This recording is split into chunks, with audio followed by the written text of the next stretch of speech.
Bienvenue dans le podcast de Bbonds, la plateforme de crowdlending. Je m'appelle Joël Duisan et je suis le fondateur de Bbonds. Dans chaque épisode, nous allons vous présenter les personnes qui portent les projets en financement et nous lèverons le voile sur leur vision et leur parcours. Nous aborderons également les thématiques liées au financement d'entreprises et aux stratégies d'investissement pour dynamiser l'épargne citoyenne et la trésorerie des entreprises. Bonne écoute. Bienvenue dans le podcast de Bbonds. Aujourd'hui, nous avons le plaisir d'accueillir Greg Di Pompeo pour nous parler de la campagne Villa Can Marine. Cette levée de fonds a pour objectif de financer la construction d'une finca contemporaine à Ibiza. Greg, bonjour et merci d'être avec nous aujourd'hui. Bonjour Noémie, enchanté. C'est un plaisir de partager ce magnifique projet que nous allons développer justement sur Ibiza dans le secteur de Saint-Joseph. Et j'aimerais en discuter avec vous aujourd'hui.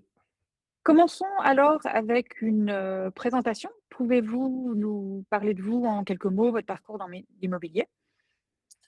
Oui, alors moi, mon rôle, c'est que je suis managing partner en fait de La Vie est Belle en Espagne, particulièrement sur Ibiza pour le développement. Donc, j'ai un background de designer industriel à la base.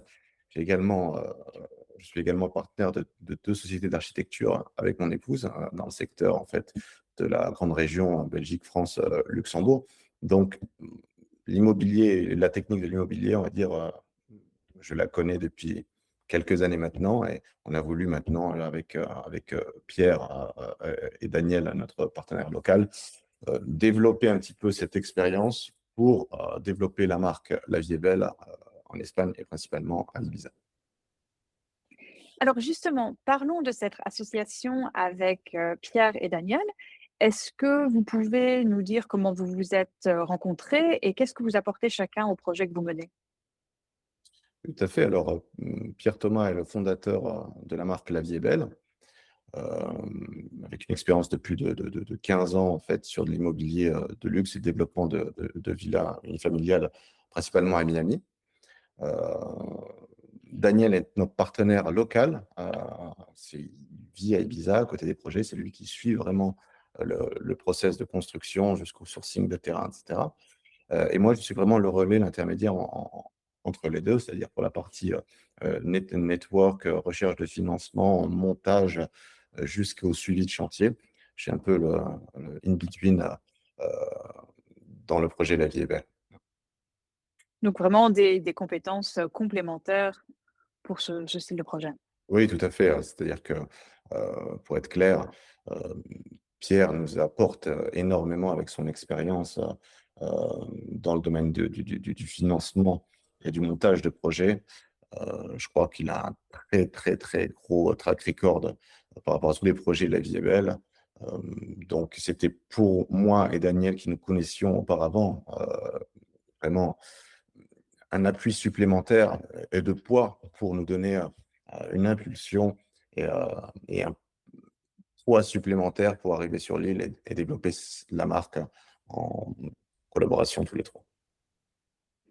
Parlons maintenant de votre prochaine collaboration que vous portez sous Sky High Mountain SL, la Villa Can Marine, la campagne que nous lançons sur Bbonds. Est-ce que vous pouvez présenter le projet à nos investisseurs? Oui, bien sûr. Alors, cette villa, ce projet est complètement différent en fait, du premier projet qu'on avait présenté déjà sur la plateforme Bbonds de Villa Joy, pour rappel, qui était à Rocaliza. Là, on parle vraiment sur un projet avec une autre éthique, un autre esprit, beaucoup plus naturel, beaucoup plus immergé dans la nature, en respectant le paysage local, l'architecture locale. On a voulu vraiment apporter une touche de naturel, d'écologie, d'apaisement dans ce nouveau projet La Vie est Belle. C'est vraiment complètement différent du projet de Villa Joy, qui était, lui, dans un quartier résidentiel sécurisé, mais beaucoup plus urbain. Là, on est vraiment dans un espace de verdure, proximité de tout, hein, vraiment, parce que le secteur est vraiment juste exceptionnel. Je pense, pour vous donner un petit exemple, on est vraiment sur la colline la plus haute d'Ibiza. Savoir que Ibiza, c'est très compliqué d'avoir des permis rustiques qui peuvent durer jusqu'à parfois plus de 5 ans pour avoir un permis de construire rustique, et d'autant plus à cette hauteur. Je pense qu'on aura la dernière villa à cette hauteur sur Ibiza avec une vue lointaine sur la mer une vue dégagée, une exposition incroyable. 40 000, plus de 40 000 mètres carrés de terrain et de paisibilité. Voilà. Et donc, on est sur une villa, passive avec une construction écologique. Est-ce que vous pouvez un peu détailler ce que ça veut dire concrètement dans le projet? Bah, concrètement, ça veut dire que d'un point de vue énergétique, nous mettrons en place sur cette villa, en fait, quand on parle de passivité, on est rarement à 100% de passivité. Il y aura quand même un raccordement électrique naturel. Mais le but étant vraiment, avec le panneau photovoltaïque et les batteries proportionnées pour l'utilisation de cette villa, d'être le plus autonome possible. On parle d'un point de vue énergétique, d'un point de vue aquatique, c'est-à-dire que nous avons besoin aussi d'avoir un accès à l'eau potable, chose qui est très difficile à avoir dans des zones rustiques. Là, on a la chance d'avoir vraiment une source d'eau potable sur le terrain qui nous permet en fait d'en bénéficier. En plus, évidemment, de réservoirs d'eau obligatoires qui nous permettent vraiment d'être complètement autonomes. Et, d'une indépendance énergétique, l'idée de la Villa Cadmarine était vraiment d'avoir une certaine indépendance d'un point de vue alimentaire. On a voulu exploiter également les jardins traditionnels Ibijenko en pierre sèche pour faire des jardins, des potagers, des arbres fruitiers méditerranéens, essayer d'être vraiment dans un havre de paix qui concentre vraiment tout ce que la Méditerranée peut offrir de mieux dans un endroit au cœur vraiment des pinèdes méditerranéennes à Ibiza. Et donc, cette villa, j'imagine, vous l'avez créée avec une certaine clientèle en tête. Est-ce que vous pouvez nous parler de la cible que vous visez pour la vente de la villa? Oui, encore une fois, ici, c'est vraiment une cible qui est complètement différente de la cible qu'on visait pour Villa Joy. Ici, on cherche vraiment, évidemment, des personnes avec un certain revenu, une certaine fortune, parce que c'est un endroit, évidemment, qui est très recherché. Mais ce sera plutôt une clientèle qui cherchera vraiment l'apaisement, la déconnexion, tout en conservant évidemment le confort moderne. La villa, évidemment, sera équipée de tout le confort nécessaire moderne, mais d'essayer d'être le plus discret possible. Et c'est vraiment le concept de cette villa. Donc, ça peut être considéré comme une villa en maison secondaire pour un retour aux sources, comme une villa à vivre toute l'année. D'accord. Et vous visez quel, prix de vente et quelle marge sur le projet? Pour le prix de vente, on cible autour de 8 millions d'euros. C'est notre prix de sortie. Évidemment, on a toujours des estimations avec des comparables qui nous permettent d'avoir des estimations assez réalistes. On- Tous nos projets La Vie est belle euh, sont sélectionnés pour avoir une marge suffisante d'au moins 30-35%, qui nous permet en fait, en cas d'ajustement de marché, de crise géopolitique exceptionnelle, de toujours pouvoir rester en fait dans un profit. D'ailleurs, tous les projets La Vie est belle jusqu'à présent n'ont jamais perdu d'argent. Au contraire, on est plutôt sur une cible de TRI à deux chiffres. Et en termes du marché d'Ibiza aujourd'hui et votre projection pour soutenir cette vente à 8 millions, est-ce que vous pouvez parler un petit peu de comment se porte le marché, de comment vous voyez les années à venir dans ce secteur? En fait, c'est très simple. Avec La Vie est belle, on a décidé de s'implanter sur Ibiza pour une raison très claire. C'est une marque à part entière. Et nous voulons éviter justement de faire prendre le moindre risque à nos investisseurs, à nos partenaires et à nous-mêmes promoteurs. C'est-à-dire que lorsqu'on a affaire à une marque qui parle à tout le monde, la place est chère. Et nous sommes dans une île. Les terrains sont vraiment très limités. Donc, les permis de construire, l'administration est très compliquée. Donc, ce qui est rare, cher et complexe a forcément une valeur. Et cette valeur-là, on essaye toujours de, comment dire, la sublimer avec nos projets. Donc, voilà comment est déjà Ibiza en elle-même, j'oserais dire, mais d'autant plus actuellement. Actuellement, avec les différentes crises géopolitiques que vous pouvez voir, notamment au Middle East, avec les États-Unis, on voit revenir en Europe sur des marchés plus safe, énormément de clientèle de ces régions. Et avec une belle vague aussi américaine qui était jusqu'à là très élitiste. Ça commence, on sent vraiment que ça commence à pousser. Et pour revenir à ce que je disais au départ, c'est que la place est chère, les terres sont rares. Donc voilà, voilà ce qu'on fait, voilà comment on crée de la valeur sur Ibiza et voilà pourquoi on a choisi de développer, le projet Cannes Marine. Donc justement, vous développez ce projet avec l'aide d'une campagne de crowdlending sur Vivons, qui est proposée avec un rendement annuel de 10,25% sur 3 ans. Pouvez-vous nous expliquer comment vous allez structurer le remboursement pour les investisseurs? Alors identique à la première opération, de Villajoy, c'est-à-dire qu'en fait, tous nos investisseurs qui nous font confiance sur ce projet, seront payés avec leur coupon annuel et le remboursement du capital à maximum 3 ans. 3 ans, évidemment, c'est notre date butoir que nous avons nous-mêmes indiquée dans nos différents business plans pour nous donner une marge de sécurité nécessaire, heu, en cas de dépassement de délai et cetera. L'avantage ici, dans ce projet, c'est que il n'y a pas de stop estival, dans ce secteur.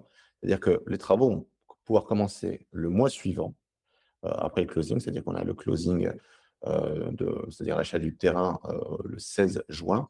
Dès le mois suivant, on pourra commencer les travaux et travailler déjà pour tous les travaux d'excavation, de grosses œuvres pendant l'été, chose très rare à Ibiza. À Ibiza, il faut savoir que, il y a souvent dans des secteurs un stop estival qui ne permet pas en fait de continuer les travaux jusqu'à, début octobre. Donc là, ça va nous permettre d'optimiser justement le planning, la gestion du temps et espérer évidemment de faire une sortie qui se rapprochant plus des 2 ans que des 3 ans.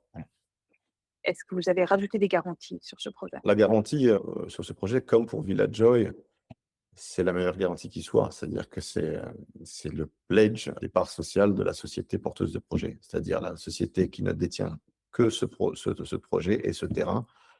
En fait, équivaut à une hypothèque, de 1er rang, si vous voulez. Donc, je pense que à cet endroit-ci, avec un permis de construire accepté, avec le début, des travaux de construction commencés, la valorisation de ce terrain ne pourra qu'augmenter. Je pense que c'est la meilleure sécurité qui soit pour n'importe quel investisseur. Et vous y ajoutez aussi un investissement personnel du groupe. Toujours, dans tous les projets La Vie est belle, nous co-investissons avec les investisseurs, toujours. À hauteur variable, ça dépend, mais en général, on co-investit à hauteur de minimum 10. Voilà. C'est la façon de voir les choses. C'est une façon de donner de l'assurance à nos investisseurs pour leur montrer qu'on se mouille également, qu'on n'est pas seulement des promoteurs passifs, ayant pour objectif de faire une opération financière. Non, non, on se mouille concrètement, personnellement dans chaque projet parce qu'on y croit tout simplement. Vous avez parlé plusieurs fois lors de notre conversation du projet Villajoy, votre première campagne sur Vivons en 2025. Est-ce que vous pouvez nous donner des nouvelles de l'avancement du projet? Oui, tout à fait. D'ailleurs, bon, nos investisseurs de Bibonds ont reçu 2 rapports trimestriels concernant l'avancement du projet, mais pour ceux qui n'ont pas fait partie de l'aventure avec nous pour ce premier projet, je pense qu'il serait intéressant qu'ils puissent voir aussi l'évolution de ce projet-là. Par exemple, sur ma page LinkedIn professionnelle, Greg Di Pompeo, vous pourrez voir, j'ai posté les différents avancements du projet, les différents renderings de ce qu'on va faire sur ce projet-là. Donc, pour résumer les grandes lignes, ce projet il avance bien. On a commencé les travaux tout de suite après le closing B-Bonds au mois d'octobre. Actuellement, on est en phase de conclure la partie gros œuvres, donc gros chantier. Hein. La partie excavation était très, très touchy dans ce secteur parce que Rocaliza, c'est vraiment, porte bien son nom, c'est de la roche pure. Donc, il y a énormément d'excavation à faire. Chantier impressionnant. Tout avance pour le mieux. Tous les rapports hebdomadaires qu'on fait avec les différentes équipes d'architecture technique, d'ingénierie, en fait, nous confortent dans l'idée que le projet avance dans la meilleure des manières. Et pour l'instant, aucun red flag à l'horizon. Au contraire, je pense même qu'avec l'architecture d'intérieur et le paysagisme que nous allons faire en fait sur ce projet, je vous invite à aller vérifier tout ça sur mon LinkedIn. On espère en tout cas avoir un prix de sortie légèrement plus haut de celui qu'on espérait. Avant de se quitter, est-ce qu'il y a un dernier message ou une information que vous aimeriez partager avec nos auditeurs? Oui, j'aimerais préciser aux investisseurs potentiels ceux qui nous ont déjà fait confiance et ceux qui ne nous ont pas encore fait confiance, mais qui, je souhaite, nous feront confiance sur ce projet, de faire évidemment, dans cette période actuelle, les bons choix d'investissement. Et c'est ce sur quoi on s'attache avec l'équipe Lifezable, trouver les meilleurs emplacements, essayer de créer de la valeur dans des endroits premium. Comme je me répète encore une fois, mais Ibiza, ça reste une marque, comme il y en a peu dans la Méditerranée. Essayer de tenir les timings, chose qu'on essaye de faire du mieux qu'on peut avec un suivi régulier et nos partenaires locaux. Et surtout, pouvoir négocier les prix, les justes prix durant le temps de la construction afin d'avoir le meilleur produit possible avec le prix le plus réaliste par rapport au marché à la date de sortie. Voilà, ce sont les 3 points les plus importants dans l'investissement immobilier. Donc, c'est le délai, la construction, les tarifications à la qualité de construction et savoir ajuster le prix de sortie conformément au marché. Voilà, je pense que tous les projets de La Vie est Belle, on est à plus de 25 projets entre Miami et Ibiza, ont toujours démontré avoir respecté ces 3 principes et c'est ce qui fait notre succès. Merci beaucoup, Greg. Merci à vous. Pour en savoir plus sur le projet Villa Cannes Marine, rendez-vous sur bibons.com.